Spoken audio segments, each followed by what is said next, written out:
Om Namah Shivaya. Hi friends, how are you? In this video we are going to learn about myasthenia gravis. Okay, it is one of the neuromuscular dysfunction.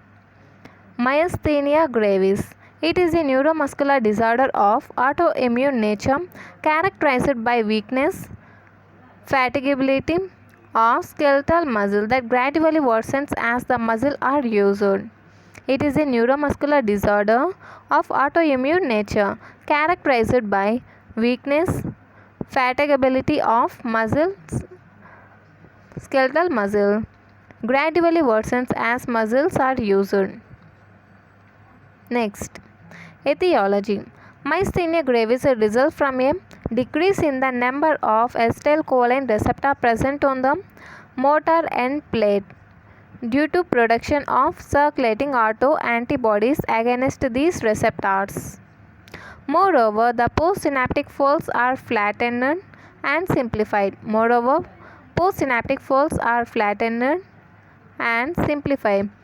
Due to these changes, thou acetylcholine is released normally.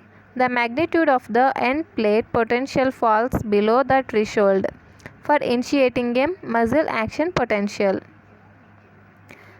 Anti-acetylcholine receptor antibodies have following three major functions. They compete with acetylcholine to bind to acetylcholine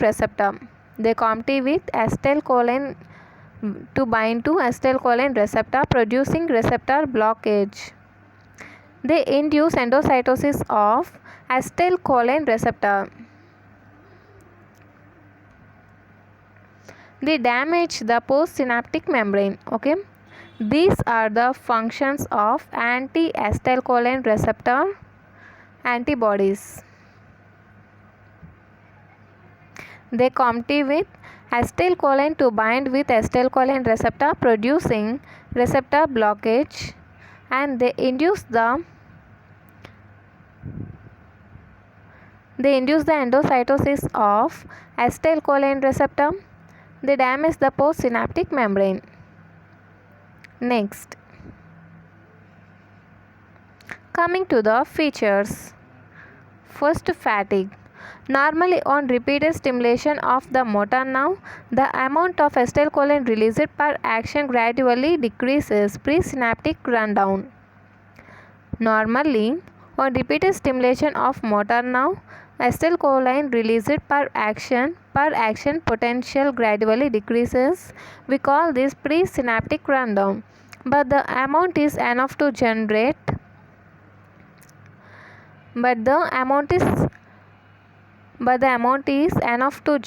EPP, end plate potential, well above the threshold level. In myasthenic patients, due to postsynaptic changes along with the presynaptic rundown, after a few motor nerve impulses, the successive contractile responses become feebler and causing fatigue. So there is decremental response to repetitive nerve stimulation on EMG. EMG recording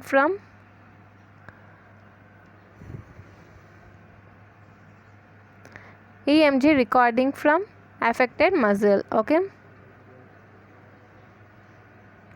Electromusculograph like ECG. See it once again. Fatigue. Normally, on repeated stimulation of the motor nerve, the amount of acetylcholine released per action potential gradually decreases. We call this presynaptic rundown, but the amount is enough to generate end plate potential well above the threshold level. In myasthenic patients, due to postsynaptic changes along with presynaptic rundown, after a few motor nerve impulses, the successive contractile responses become feebler and causing fatigue. So there is decremental response to repetitive nerve stimulation on EMG recording from affected muscle. Next, coming to comparison with men and women. Women are affected more than men in the ratio of 3:2. Women are affected more than men in the ratio of 3:2. Women affected 3 per every men for 2 men affected. Okay. The muscle weakness increases. Muscle weakness increases during prolonged use of the muscle. Muscle weakness increases during prolonged use of the muscle and improves after rest or sleep. Muscle weakness increases during prolonged use of the muscle and improves after rest or sleep. Clear, guys? Thus, the patients feel better in the morning, but symptoms aggravate toward evening and after exertion. The extraocular muscles and eyelids are often involved early in the course of the diseases. The extraocular muscles and eyelids are often involved early in the course of the diseases. They form diplopia and ptosis. Ptosis means dropping of the eyelids are early symptoms. Proximal limb muscles are commonly affected.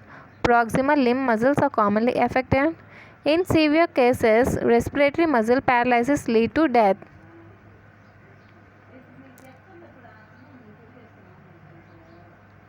Next, physiology basis of treatment and current modalities of treatment are as follows. Administration of acetylcholine E inhibitors. Examples of these drugs are pyristegmine and neostigmine.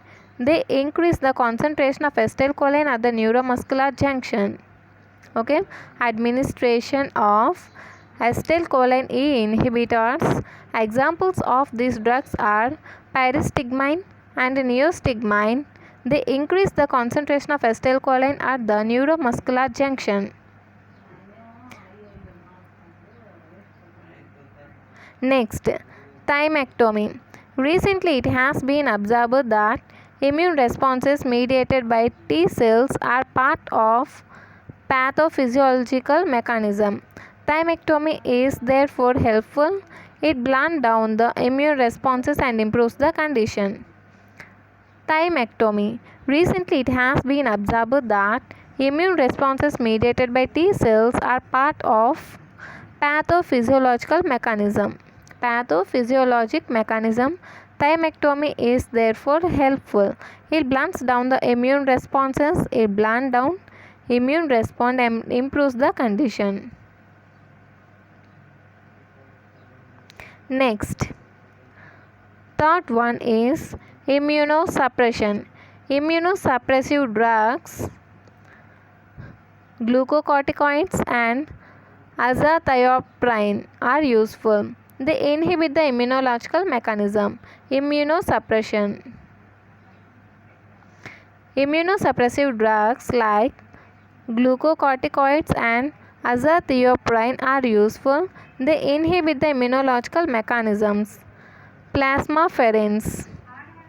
Plasmapheresis removes the acetylcholine receptor antibodies from plasma. Plasmapheresis removes acetylcholine receptor antibodies from plasma. Okay. This figure shows the ptosis. Okay. This figure shows the patient having ptosis. Okay.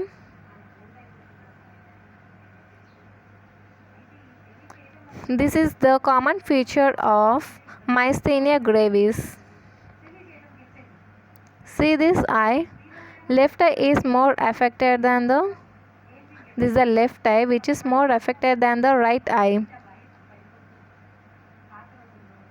Okay, guys. See. Ptosis means dropping of eyelid. See, this is the eyelid which is dropped. See this. This is more dropping of eyelid. Okay, guys. That is ptosis. I think it is clear. Some other also is here. If you see this figure, this is the figure of normal one. Okay, this is in normal one. neuromuscular transmission in normal one. Okay, see here, this is the axon, this is the axon. Normal now terminal, mitochondria, and these are the vesicles, and this is the releasing site. These three are releasing sites. These are acetylcholine receptors, and this is the postsynaptic fold. See this synaptic fold, guys. Synaptic fold. Okay, next coming to the neuromuscular transmission figure in myasthenia gravis patient. Axon, nerve terminal, mitochondrium, and vesicles. These are common in both the normal and myasthenia gravis patient. Okay, when it comes to postsynaptic membrane, see here, it is swallow.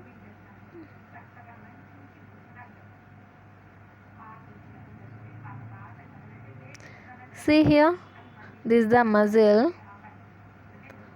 See the postsynaptic folds in normal and the acetylcholine receptors. When it comes to myasthenia gravis, acetylcholine receptors are reduced. See, acetylcholine receptors are reduced and widened synaptic space. See, there is no that much wide. See, widened synaptic space. And when it coming to the postsynaptic fold, flat and simplified postsynaptic fold. See, it is flat, nearly flat or some swallow. Flat and simplified postsynaptic fold. This is the changes occur in the myasthenia gravis patient at neuromuscular transmission. Clear, guys? If you like this video, like, share and subscribe. Thank you.